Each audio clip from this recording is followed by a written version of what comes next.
পরিচালক চন্দন সেন কি অভিনেতা চন্দন সেনকে কম সুযোগ দিয়েছেন? 50-52 বছর বয়সে এসে বুঝতে পারলাম কিচ্ছু জানি না। হিউমিলিটি প্রয়োজন জীবনে, ঠিক আছে, খুবই প্রয়োজন। এ বিষয়ে কোনো দ্বিমত নেই। যে অভিনন্দনের শরীরের বয়স আর মাথার বয়স না, দুটো আলাদা। এবং এটা একটা অদ্ভুত জিনিস। আমার কাছে অনিশ্চয়তার আর এক নাম হচ্ছে ভূত এবং ভগবান। মানিকবাবুর মেঘের টিম পুরো উপস্থিত। বৌধানন্দা রয়েছে, অভিনন্দনদা রয়েছে, প্রডিউসার ডিরেক্টর, এবং অফকোর্স চন্দন স্যার রয়েছেন। আমি কোনোদিনই তাকে পুরো নামে ডাকতে পারিনি, আমি সবসময় চন্দন স্যার বলেই ডেকেছি, যদিও তার পদবি আমার পদবি এক। তার সম্পর্কে একটা ছোট্ট ব্যক্তিগত অ্যানেকডোট দিয়ে শুরু করি। সম্প্রতি নাট্যানন্দ নাটক মঞ্চস্থ করেছে, যে নাটকে আমার কিঞ্চিত অংশগ্রহণের সৌভাগ্য হয়েছিল। এই নাটকে যিনি আলোক বিন্যাস করেন এবং আলোক পরিকল্পনা করেন কল্যাণ ঘোষ, তার সহকারী হিসেবে আমার কাজ করার সৌভাগ্য হয়েছিল। আমি পুরো স্টেজ রিহার্সালে উপস্থিত ছিলাম, এবং যখনই আমাদের গপ্প শো হয়েছে, এটা আমাদের গপ্প, আমি কল্যাণদাকে অ্যাসিস্ট করার সেই সৌভাগ্য, সেই সুযোগ আমার হয়েছে। সেখানে একটা সিন আছে যেখানে শান্তিলাল মুখোপাধ্যায়, শান্তি স্যার চন্দন স্যারকে একটা কিছু বলছেন, এবং চন্দন স্যারের একটাই সংলাপ আছে, বটেই তো। এবার এটা মোটামুটি 3 মিনিটের মধ্যে, 2.5-3 মিনিটের মধ্যে চন্দন স্যার 12 বার বলেন বটেই তো। প্রত্যেকটা বটেই তো একটার থেকে আলাদা। মানে এটা বেসিক্যালি রাজকুমার রাওয়ের একটা ভিডিও, আমরা বহু যুগ আগে সেটা ভাইরাল হয়েছিল, যে আরে লড়কা নিকল গেয়া, সেটা রাজকুমার রাও বিভিন্ন ইমোশনে করে দেখাচ্ছেন। এটা যদি আপনারা কোনোদিন এটা আমাদের গপ্পর মঞ্চে, শো এর মঞ্চে চন্দন সেন, অভিনেতা চন্দন সেনকে দেখেন, তাহলে আপনি বুঝবেন তার কি অপরিসীম ক্ষমতা। দুটো শব্দ সেটাকে তিনি 12 রকম ভাবে 12 বার বলছেন, এবং একটার সঙ্গে আরেকটার কোনো মিল নেই। বটেই তো, বটেই তো, বটেই তো। এই জিনিসটা তিনি করে যাচ্ছেন, এবং ক্রমাগত 3 মিনিট ধরে করে যাচ্ছেন, কোথাও একঘেয়ে বা মনোটোনাস বা বোরিং লাগছে না। চন্দন স্যারকে যদি আরম্ভ করি, চন্দন স্যারকে দিয়ে যদি আজকের আড্ডাটা আরম্ভ করি, স্যার আমি সিনেমার প্রসঙ্গে পরে আসছি, আমি নাটকের প্রসঙ্গে বলি। পরিচালক চন্দন সেন কি অভিনেতা চন্দন সেনকে কম সুযোগ দিয়েছেন? এটা আমার আপনার কাছে একটা প্রশ্ন, কারণ পরিচালনা করতে গেলে আমি দেখেছি যে খুব ডিসপ্যাশনেটলি আপনার নাটকে আপনি কাস্টিং করেন, মানে যেটুকু যে কটা প্রযোজনা আমি দেখেছি। না, এটা বলাও যাবে না। তার কারণ বেশ কিছু নাটক আছে যেখানে পরিচালক অভিনেতাকে অনেক বেশি জায়গা দিয়েছে। আর্কিমিডিসের মৃত্যু বলে একটি নাটক হয়েছে, তাতে আর্কিমিডিস চন্দন সেন, অভিনেতা চন্দন সেন অভিনয় করেছেন। বেশ কিছু নাটক আছে, তবে আমি নিজে খুবই মজা পেতাম হচ্ছে এই অপবিত্রতে, কারণ সেখানে ওই অনুচ্চারিত সংলাপ বলার সুযোগটা অনেক বেশি ছিল। কারণ অভিনেতার কাছে, যেমন এই সিনেমাটার সবচেয়ে, মানিকবাবুর মেঘে সবচেয়ে বড় মানে আমার কাছে চ্যালেঞ্জ ছিল, বা একজন অভিনেতা অপেক্ষা করে থাকেন কবে এরকম একটা সুযোগ আসবে, যেখানে অনুচ্চারিত সংলাপ বলতে হবে শুধু না, শোনাতে হবে, দর্শক শুনতে পাবেন এবং দেখতে পাবে। কারণ ওই নৈশব্দের বাঙ্ময়তা বলতে আমরা যা বুঝি, সেইটা এই ছবির একটা অন্যতম সম্পদ। তো ফলত একজন অভিনেতার কাছে, মানে একজন অভিনেতা যদি সারা জীবন অভিনয় করেন, 40 বছর 50 বছর ধরে, এবং তিনি যদি মলাটের পার্টি করেন, তবুও 2 ঘন্টার নাটক বা 2 ঘন্টার সিনেমায় অন্তত 8 ঘন্টা তিনি ফ্রেমে থাকেন বা মঞ্চে থাকেন, এবং অনুচ্চারিত সংলাপ বলতে হয় প্রচুর। সেটাই অভিনেতার কাছে সবচেয়ে বড় চ্যালেঞ্জ বলে আমি মনে করি, যে সে কত ভালো অনুচ্চারিত সংলাপ বলতে পারে, এবং সেটাই মজা। তো সুতরাং পরিচালক চন্দন সেন, অভিনেতা চন্দন সেনকে অনেক সুযোগ দিয়েছে, বেশিরভাগটাই ফেল করেছে, কিন্তু কি পরিচালক ফেল করেছে না অভিনেতা ফেল করেছে। পরিচালক তো সুযোগ দিচ্ছে, সে ফেল করে না, পরিচালক ফেল করেছে, তো এটা দীর্ঘদিনের ইতিহাস। সুতরাং প্রায় খুব সামান্য, আমার কর্মজীবন মাত্র 40 বছর। তো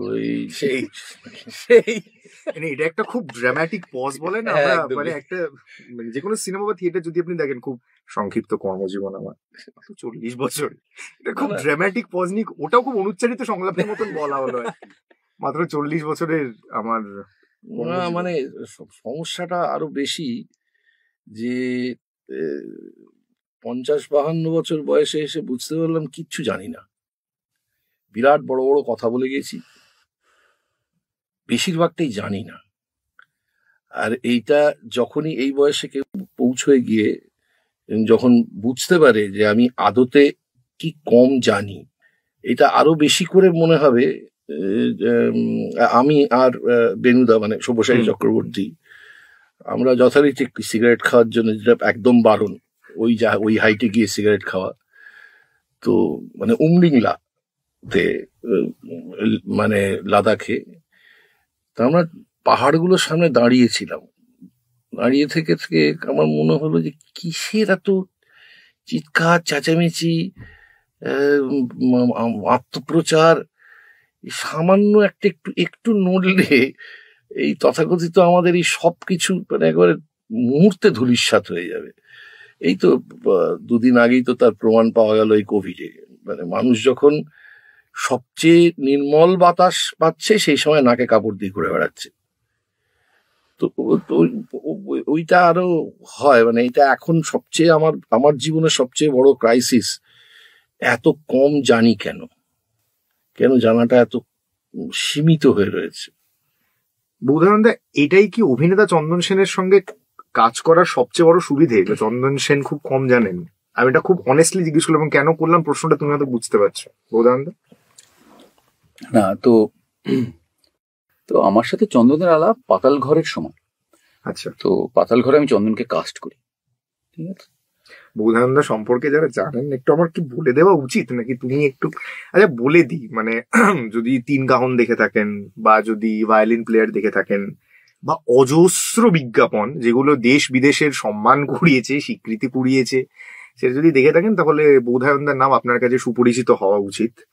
মানে আমি বহু লোককে শুনেছি, ইনফ্যাক্ট আমার এক এক্স কলিগকে বারবার বলতে শুনেছি বৌধানন্দার সম্পর্কে ম্যাভরিক শব্দটি ভদ্রলোক খুব কম প্রফেশনাল সম্পর্কে ব্যবহার করতো। হ্যাঁ, পাতাল ঘরের সময় আলাপ। হ্যাঁ, পাতাল ঘরের সময় আলাপ, এবং পাতাল ঘরের সময় আলাপেই একটা সিন ছিল পাতাল ঘরে, একটা গানে।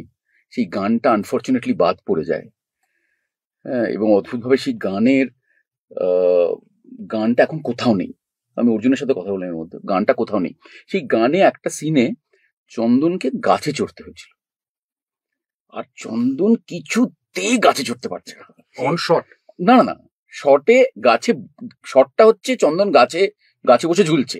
আচ্ছা, তো কিছুতেই গাছে উঠতে পারছে না, এবং ফাইনালি গাছে ওঠানো হলো। এবং প্রত্যেকটা টেকের পর, আর কতক্ষণ, পড়ে যাবো তো। আমার দূর থেকে দেখে মনে হলো যে বাহ, এই লোকটা ইন্টারেস্টিং। তো সেই চন্দনের সাথে পরিচয়, এবং তারপর যখন অভিনন্দন আমার জীবনে এলো, ভীষণ ড্রামাটিক লাগে শুনতে। অভিনন্দন যখন আমার জীবনে এলো, তারপর থেকে অনেকবারই অভিনন্দনের সাথে আলোচনা করে এটুকু বোঝা গেছে যে কলকাতায় কিছু লোকজন আছেন যাদের সাথে আমরা দুজনেই কাজ করতে চাই, এবং অসংখ্যবার চন্দ্রদের নাম এসছে তার মধ্যে। তো অ্যাকচুয়ালি বলে রাখি, সেটা হচ্ছে যে এই অর্জুন আর দাদুর সঙ্গে কিন্তু আমার আরো অনেক আগে আলাপ, মানে অর্জুন যখন যাদবপুর পড়তে গেছে তখন থেকে আলাপ।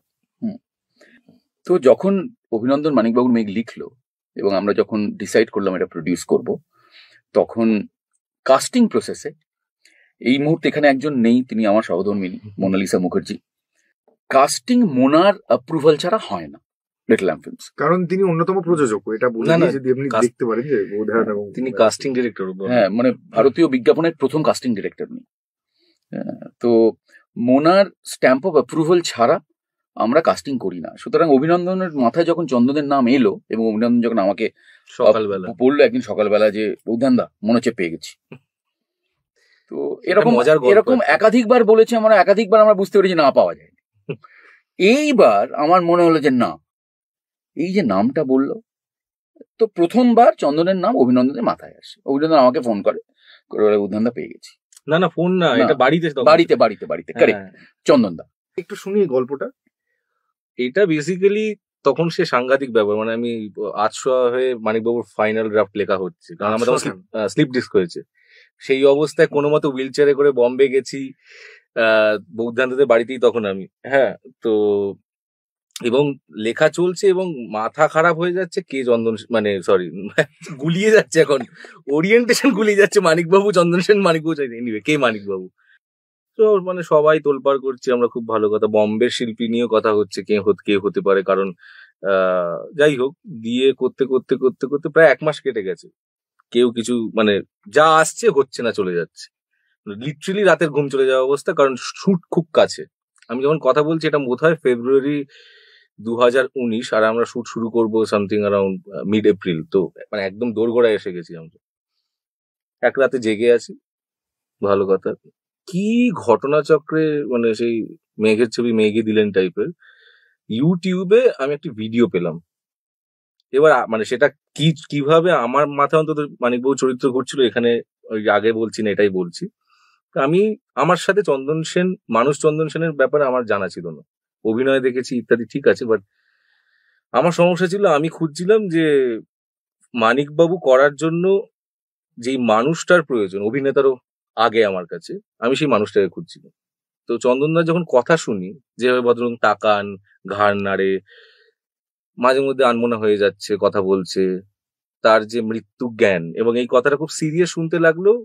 চন্দনদা যে অসুখের মধ্যে দিয়ে গেছেন এবং ফিরে এসেছেন জীবনে, সেটা সবাই জানি আমরা।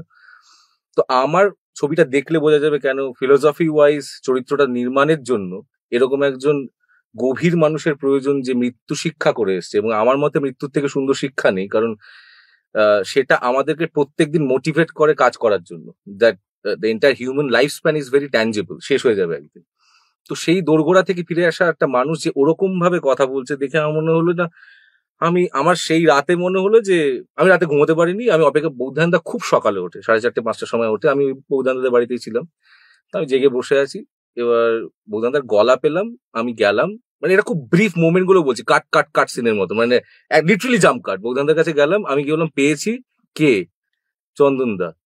চন্দন, ডান, দাঁড়াও, আমরা মোনার জন্য অপেক্ষা করছি। মনে আবার অনেক দেরি করে ওঠে, সুতরাং সেই ওয়েটটা একটা বিরাট লম্বা স্ট্রেচড মোমেন্টটা ওদের লাইফে।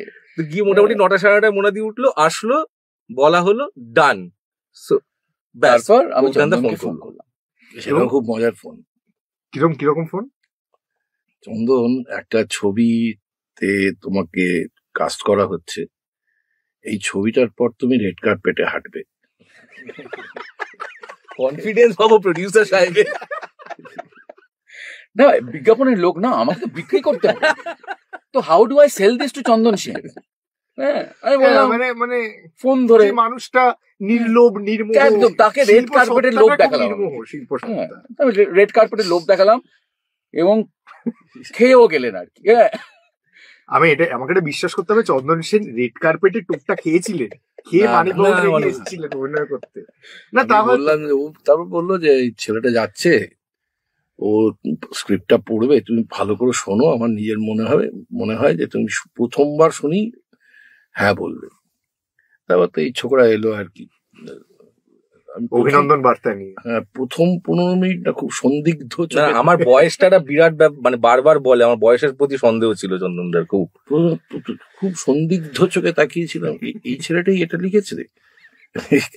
তারপর কথাবার্তা যত এগোতে থাকলো, দেখলাম যে না, এটা তো লিখেছেই, আরো অন্তত গোটা 5 এরম লিখবে আর কি। চন্দন যেটা সবসময় বলে, এবং আই কমপ্লিটলি অ্যাগ্রি, ওর মাথার ভেতর কি আছে সেটা অকাল্ট ফকাল্ট নিয়ে একটা, সেটা মির্চির মানে ইয়েতে মানে অডিয়েন্স কিছুটা তো জানে। হ্যাঁ, মানে অকাল্ট, ডার্ক ওয়েব, মৃত্যু চেতনা, সবটা নিয়ে না একটা অদ্ভুত জায়গা আর কি, মানে ভূত। এবং সে ভূতটাই এই আমরা যে কদর্য ভূত দেখি সেরকম ভূত নয়, সে ভূতের আলাদা ডাইমেনশন আছে। শীর্ষেন্দু মুখোপাধ্যায় ধরনের ভূত নাকি? না, সেটাও খুব প্রিয় ভূত। মানে আমার পৃথিবীতে যদি ভূত, আমি একদম পছন্দ করি না, কারণ এই ভূত দেখার জন্য ছোটবেলা থেকে আমি নানা রকম করেছি। গিয়ে বলেছে যে আমি পাকশাখা সিআইটি রোডে থাকতাম, তো গোবরা গোরস্থানটা একদম আমার পাশে ছিল। তো ভূত দেখবো বলে রাত্রিবেলা গিয়ে বসে থাকতাম, দেখতাম কতগুলো মাতাল, কিছু সেক্স ওয়ার্কার, কিছু চোর, এরা ঘুরে বেড়ায়। বললো যে, তারপরে একদিন আমাকে বললো যে সহ্য করতে পারিস, আমরা দেখেছি ছাদের উপর ঘোরাঘুরি করতে, তুই সহ্য করতে পারিস, তাহলে এই ওই যে কি বলে আমাদের এনারেস্ট, ওই মোলালির মোড়ে যেটা হুম। এনআরএস এর যে লাশ কাটা ঘর তার উপরে আমরা ঘুরতে দেখেছি।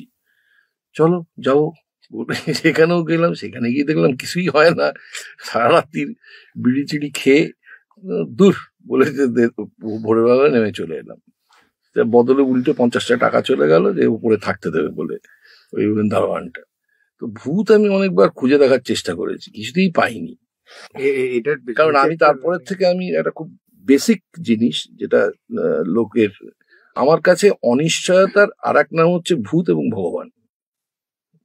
এটা এই ইন্টারভিউটার পাঁচলাইন হতে পারে। মানিক বাবুর মেঘের ইন্টারভিউতে এসে এক্সক্লুসিভ চন্দন সেন ব্রেকিং অনিশ্চয়তার আরেক নাম। এবং অত্রি যে ক্যামেরার পেছনে আছে টিম নিয়ে, আমি শিওর ট্রেলারে যখন ইন্টারভিউটার ট্রেলার বেরবে তখন অত্রি এই লাইনটা রাখবে। কিন্তু এটার পেছনে, এটার নিচে একটা রানিং ডিসক্লেমার যাচ্ছে, দেখুন, smoking is injurious to health. তো চন্দন সেন জীবনে নানান রকম পরীক্ষা নিরীক্ষা করেছেন বলি। ইনফ্যাক্ট স্যার, আমি এই বিষয়ে আসছিলাম আপনার কাছে, যে অভিনন্দন দা যেটা বললো সেটা আমার কাছে খুব তাৎপর্যপূর্ণ এবং গুরুত্বপূর্ণ। যে অভিনেতার আগেও সে মানুষটা কিরকম, তার মানিকবাবুর মেঘের জন্য অভিনন্দন দাস সেরকম একজন ব্যক্তিকে আগে প্রয়োজন ছিল, অভিনেতা তারপর এসেছে। তো এই আমরা অনেক সময় স্যার অ্যাক্টিং ওয়ার্কশপে অনেক কঠিন কঠিন কথা শুনি, যে স্তানিস্লাভস্কি নিয়ে অনেক কথা শুনি বা জাপন ইত্যাদি নিয়ে অনেক কথা শুনি, কিন্তু অধিকাংশ সময় আমরা সেগুলো আহরণ করতে পারি না বা চাইও না আহরণ করতে। কিন্তু কোথাও একটা গিয়ে জাপনটা তো খুব গুরুত্বপূর্ণ হয়ে পড়ে স্যার। মানে আপনার সাম্প্রতিক থিয়েটারের কাজ যদি দেখি, মনন যদি দেখি, বা সিনেমার কাজ যদি দেখি, একটা যাপন তো একটা অভিনেতার ক্ষেত্রে একটা একটা বিরাট জায়গা বলে মানে আমার ব্যক্তিগত ভাবে মনে হয়। আপনি মানে আমার থেকে লেখাপড়ায় পাণ্ডিত্যে অনেক বেশি দড়, আপনি এই বিষয়টা নিয়ে যদি একটু বলেন, একজন অভিনেতার যাপন, বিশেষ করে মানিকবাবুর মেঘের মতন একটা সিনেমার ক্ষেত্রে। মানিকবাবু মেঘের যে স্ক্রিপ্টটা, সেই স্ক্রিপ্টে মানিকবাবু এমনিতেই দেখা যায়, সুতরাং ওই স্ক্রিপ্টের মানিকবাবুর সঙ্গে থাকলেই যথেষ্ট আর কি। স্ক্রিপ্টটাই এমন ভাবে পুরোটা লেখা আছে। এবং এখানে আর একটা কথা আমি বারবার প্রত্যেকটা জায়গায় গিয়ে বলছি, নয় করে এক ছবিতে অভিনয় করার সৌভাগ্য হয়েছে, স্ক্রিপ্ট শুনেছি, কিন্তু ফ্লোরে গিয়ে স্ক্রিপ্টে যা আছে সেটার বদলে অন্য কিছু ঘটতে দেখেছি। একজন দুজন বাদ দিয়ে, তাদের মধ্যে একজনের নাম বলবো, প্রভাত রায়। একটা সময়ের মানে 5 বার রাষ্ট্রপতি পুরস্কার পেয়েছেন তার ছবি, কমার্শিয়াল ছবিতে ওরকম ভাবে। আর একজন অঞ্জন দত্ত। তার কারণ হচ্ছে অঞ্জন দত্ত স্ক্রিপ্টে কি আছে তা নিয়ে কখনো মাথা ঘামাচ্ছেন না। উনি এসে বলছেন, এটা মাত্র 4 জনের ক্ষেত্রে ঘটে।